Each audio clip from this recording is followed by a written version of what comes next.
जो भी खाना पीना है वो आपने अपना ढंग से खाना है, टाइम पे खाना है, ब्रेकफास्ट फिक्स टाइम पे करना है, 9 बजे तक हो जाना चाहिए आपका ब्रेकफास्ट, और लंच आपका जो है वो 1 से 2 के बीच में हो जाना चाहिए। डिनर आपका जो है वो रात को 7 साढ़े 7 के आसपास हो जाना चाहिए, और ब्रेकफास्ट आपका हेल्दी होना चाहिए, हैवी होना चाहिए, लंच आपका नॉर्मल होना चाहिए, डिनर आपका नामात्र के बराबर। तो होता क्या है कि डिनर को हम लोग बहुत ज़्यादा हैवी ले लेते हैं, जिससे क्या होता है हमारा लीवर फंक्शन डिस्टर्ब हो जाता है। हमारा ग्राफ ऐसे आता है तो इसका क्या मतलब है कि हमारा फंक्शन सारा डिस्टर्ब होने वाला है। रात के टाइम पे लीवर को आप इतना सारा काम दे के सो जाओगे तो क्या होगा लीवर का। लीवर बेचारा अपना काम करना पहले ही कम कर चुका है, एसिडिटी बना रहा है, एसिड रिफ्लक्स हो रहा है, ब्लोटिंग हो रही है, आपको आपका खाना पीना सही से पच नहीं रहा है, भूख नहीं लग रही है, कमज़ोर हो रहे हो, बॉडी की वीकनेस हो रही है। बहुत सी चीज़ें हैं जो हमारी खाने पीने की बैलेंस की वजह से हैं। अगर आप खाना पीना इम्बैलेंस्ड रखोगे तो ठीक नहीं होगे। अगर अपना खाना पीना आपका बैलेंस होएगा और एक ढंग से होएगा तो कुछ नहीं होने वाला है। नया है, बहुत कम खाना है, रात के टाइम पे हल्की डाइट पे रहना, सूप पे रहना चाहिए, सब्जियां, सूप, दलिया, खिचड़ी, हल्की डाइट जो है वो रात को आपने लेनी है। अपनी डाइट में आपने दही को ज़रूर शामिल करना है, दही, लस्सी ये आप ले सकते हो। आपको घर पे ही ठीक कर सकते हो विदाउट एनी मेडिसिन्स। तो इन मेडिसिन्स की आदत ना पड़े आपको, इसलिए कोशिश करिए कि आप अपने आप को घर पे ठीक करें, अपनी रूटीन को सेट करें। Liver problems, hyper acidity, peptic ulcers जो होते हैं, ये जो हमारे एब्डोमिनल डिस्टर्बेंसेस होती हैं, these all are lifestyle disorders. तो अपने लाइफस्टाइल को हेल्दी रखें, खाएं, टाइम पे सोएं, टाइम पे उठें, आपकी बॉडी हेल्दी रहेगी और ये कोई प्रॉब्लम नहीं होगी। पर एसिडिटी को अगर नहीं ठीक कर पा रहे हो तो आप मेडिसिन की हेल्प से इसको ठीक कर सकते हो। आयुर्वेदा जो है ये कंप्लीट क्योर है, तो आयुर्वेदा में आप इसका इलाज करवा सकते हो। आयुर्वेदा में ये जो मेडिसिन आप खा रहे हो इनके साइड इफ़ेक्ट्स नहीं होने वाले हैं, सो आप इनके साइड इफेक्ट से बच सकते हो। बॉडी में एसिड सिक्रीशन कैसे होती है, कैसे बनता है हमारी बॉडी में एसिड?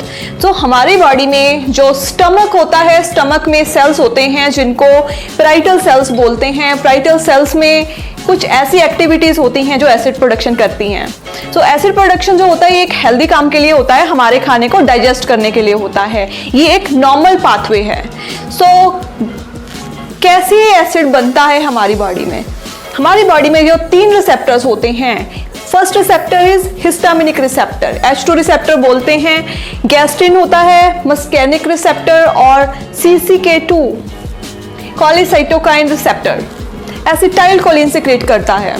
सो ये तीनों रिसेप्टर्स हमारे जो एसिड प्रोडक्शन के लिए रिस्पॉन्सिबल होते हैं। इन दोनों का जो रोल होता है that is secondary, but main जो रोल रहता है दैट इज हिस्टामिनिक रिसेप्टर्स। तो ये दोनों रिसेप्टर्स क्या करते हैं, हिस्टामिनिक को स्टिमुलेट करते हैं सो दैट कि ये एसिड प्रोडक्शन करे।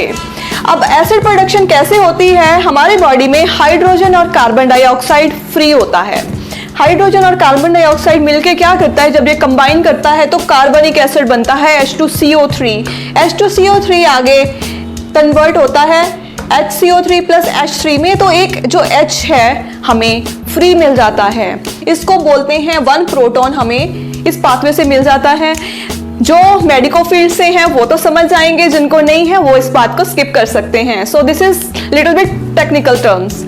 सो जो H यहाँ पे निकलता है ये एसिड प्रोडक्शन में हेल्प करता है। हमारा जो गैस्ट्रिक ल्यूमन होता है, गैस्ट्रिक ग्लैंड ल्यूमन, इसमें क्या होता है, क्लोराइड आयंस फ्री घूमते हैं, क्लोराइड आयंस और पोटाशियम आयंस। तो हाइड्रोजन पोटाशियम ATPase एक पंप होता है जो क्या करता है, जो एक चीज़ बाहर निकलती है और एक चीज़ अंदर आती है, इस तरीके से ये काम करता है। तो इसने क्या करना है, हाइड्रोजन को अंदर लेके आना है ल्यूमिन के और पोटाशियम को बाहर निकालना है। तो ये रोटेशन का काम करता है, हाइड्रोजन पोटाशियम ATPase पंप। तो जब ये काम करता है तो ये जो H है ये अंदर आ जाता है, यहाँ पे क्लोराइड आयन फ्री होते हैं, तो क्लोराइड आयन के साथ H पॉजिटिव मिलके यहाँ पे एसिड प्रोडक्शन करता है HCl। तो ये जो HCl है ये हमारा खाना पचाने में हेल्प करता है। तो इस तरीके से हमारी बॉडी में एसिड प्रोडक्शन होती है। ये होती कब है? जब हम सुबह सो के उठते 2.5 घंटे बाद हमारी बॉडी में एसिड प्रोडक्शन होती है, जिसकी वजह से हमें भूख लगती है और पेट में कुछ गर्गलिंग साउंड्स होती हैं, जिसकी वजह से हम कुछ ना कुछ खाने के लिए मांगते हैं। क्योंकि ये एसिड प्रोड्यूस हो रहा है हमारी बॉडी में। दिस इज़ नॉर्मल पाथवे कि एसिड प्रोडक्शन में ये 3 रिसेप्टर्स काम करते हैं। 3 रिसेप्टर्स क्या करते हैं? एसिड प्रोडक्शन में हेल्प करते हैं। जहाँ पे H पॉजिटिव बनता है, H positive hydrogen potassium ATPase pump के थ्रू अंदर जाता है गैस्ट्रिक ल्यूमन में। यहाँ पे एसिड प्रोडक्शन होती है, यहाँ पे आपका एसिड बनता है। आई होप कि आपको ये पाथवे समझ आया होगा। मैंने जितना हो पाया आपको एक लेमन लैंग्वेज में आपको समझाया है कि कैसे हमारी बॉडी में एसिड सिक्रेशन होती है। जब एसिड हमारा जो प्रोडक्शन ज़्यादा हो जाती है, हमें हाइपर एसिडिटी होती है, तो उसका कारण है हमारा लाइफस्टाइल। जब हमारा लाइफस्टाइल डिस्टर्ब होता है तो क्या होता है? एसिड प्रोडक्शन बहुत ज़्यादा एक्सेस में होनी शुरू हो जाती है। इन दैट केस आपको फिर प्रॉब्लम्स होनी शुरू हो जाती हैं, जो प्रॉब्लम्स मैंने अभी आपको पहले भी बताई हैं। हम क्या करते हैं? In that case we rush to doctor. Doctor क्या करते हैं? हमें एंटासिड्स दे देते हैं। एंटासिड्स में एल्यूमिनियम, मैग्नीशियम ऑक्साइड जो जेल्स होते हैं, डाइजीन हम लेते हैं, जो ये सारे एंटासिड ही हैं। एंटासिड्स दे देते हैं डॉक्टर्स हमें। इन सब का काम जो है यहाँ तक है, यहाँ पे H पॉजिटिव बनाने तक का। ठीक है, H पॉजिटिव ये क्या करते हैं? ये H पॉजिटिव ही नहीं बनने देते। जब हम मेडिसिन स्टार्ट करते हैं हिस्टामिनिक रिसेप्टर्स की, H2 receptor antagonist medicine start करते हैं, रेनिटिडीन, सिमेटिडीन, फेमोटिडीन, निज़ेटिडीन, तो ये क्या करती हैं? H2 रिसेप्टर को ये ब्लॉक कर देती हैं ताकि H पॉजिटिव बने ना, H पॉजिटिव यहाँ पे अंदर जाए ना और एसिड प्रोडक्शन ना हो। तो इस तरीके से ये जो मेडिसिन होती हैं ये काम करती हैं। ये तो हो गया H2 रिसेप्टर्स का कि यहाँ पे इन्होंने H पॉजिटिव नहीं बनने दिया। PPI कैसे काम करते हैं? जो हम खाली पेट मेडिसिन लेते हैं, that is pantoprazole, lansoprazole, omeprazole, rabeprazole. तो ये जो मेडिसिन होती हैं ये कैसे काम करती हैं?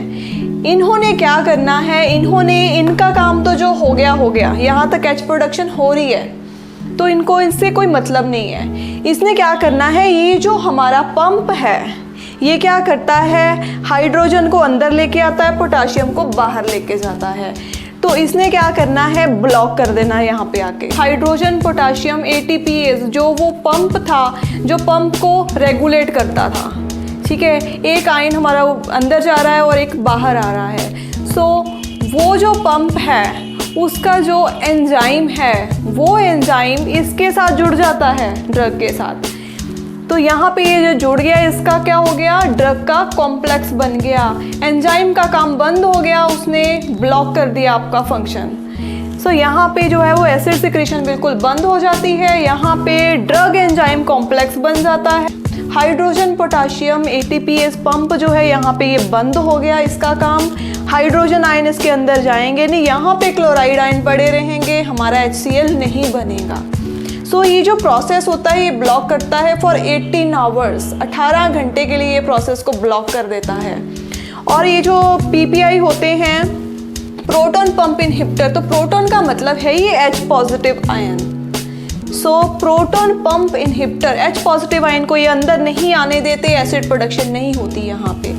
इस तरीके से ये काम करते हैं। अगर आपकी प्रॉब्लम टेम्परेरी है फिर तो कोई प्रॉब्लम नहीं है। अगर आप लंबे समय से ये PPI ले रहे हो, आप ये नेचुरल फंक्शन को डिस्टर्ब कर रहे हो। जो आपकी बॉडी में नेचुरल एसिड सिक्रेशन हो रही है, नेचुरली हमें जो पाथवे चाहिए उस पाथवे को ये डिस्टर्ब कर देते हैं। और उसके बाद क्या है, आपको इन ड्रग्स के ऊपर डिपेंड करना पड़ जाता है और फिर उनका कोई सल्यूशन नहीं होता, फिर ज़िंदगी भर आपको वो टैबलेट खानी पड़ती है। ये PPI का फंक्शन आपको समझ में आ गया। PPI के जो ड्रग्स हैं वो मैं अभी आपको एक बार बता देती हूँ। जो हम खाली पेट लेते हैं, एक होती है पेंटोप्राजोल, ओमिप्राजोल, रेबिप्राजोल और लेंसोप्राजोल। तो एंटासिड्स क्या करते हैं, ये पीएच को 7 से बढ़ा देते हैं, जिससे क्या होता है, एसिडिटी कंट्रोल में आ जाती है।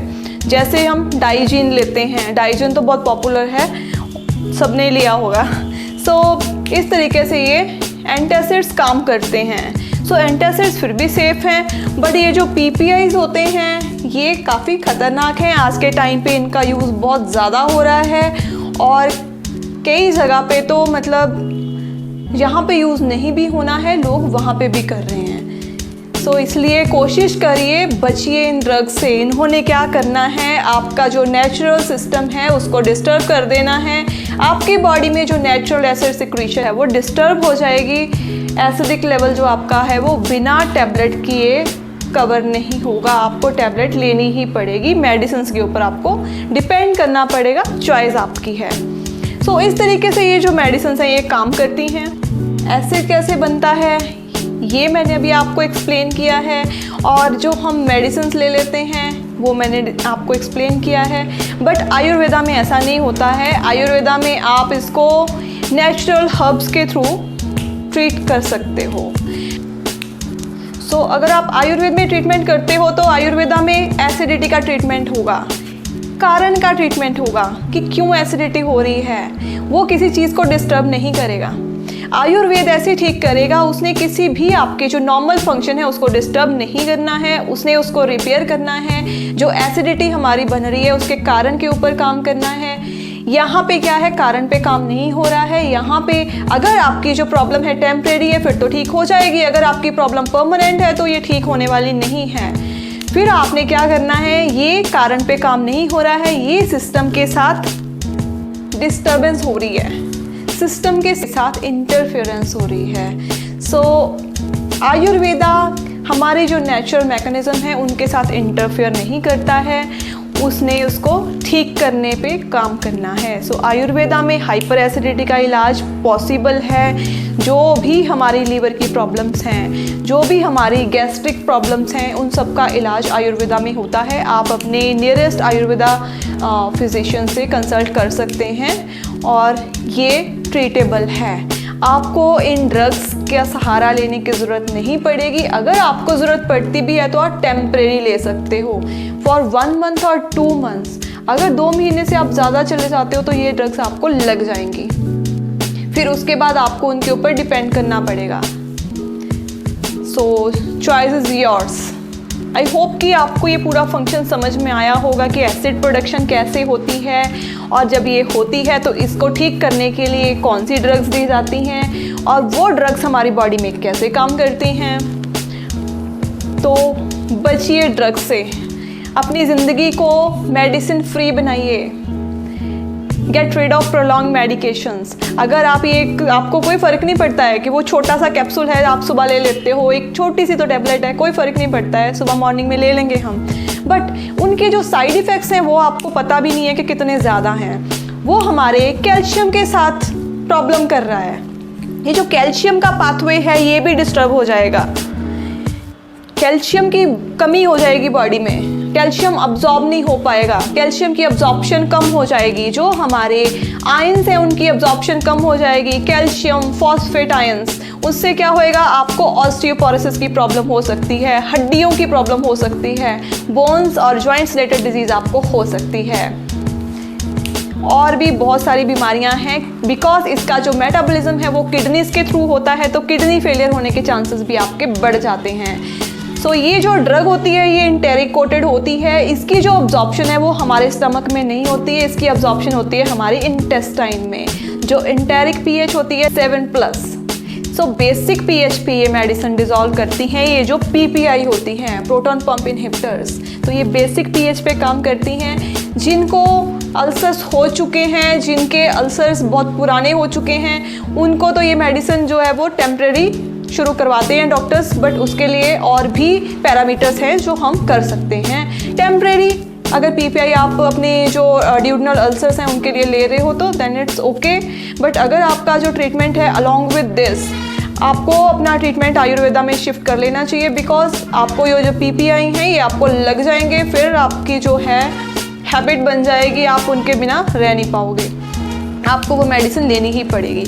सो जिनको गैस्ट्रिक अल्सर्स की प्रॉब्लम है, पेप्टिक अल्सर्स हैं, उनका इलाज आयुर्वेदा में भी होता है। आप अपना इलाज आयुर्वेदा से करवा सकते हो और ये हार्मफुल केमिकल्स लेने की ज़रूरत नहीं पड़ेगी। Ayurveda works on root cause of disease. So Ayurveda एक सेफ थेरेपी है। आयुर्वेदा मेडिसिन के साथ हर बीमारी का इलाज संभव है। सो जितनी भी लीवर के रिलेटेड प्रॉब्लम्स हैं, लीवर में स्वेलिंग हो गई, लीवर फैटी हो गया, एसिडिटी की प्रॉब्लम अराइज हो गई, इंटरनल प्रॉब्लम्स हो गई, आपकी पेट से रिलेटेड कोई भी दिक्कत है आपको, तो आप उसका इलाज आयुर्वेदा में करवा सकते हैं। Rush to your nearest Ayurveda physician. So अगर आपकी कुछ क्वेरीज हैं तो आप मुझे ड्रॉप कर सकते हैं। I hope this information will be helpful to you. You can share this video as maximum as you can so that anybody can get benefit. Okay guys, thank you so much. Stay fit, stay healthy with Rind Ayurveda, Chandigarh.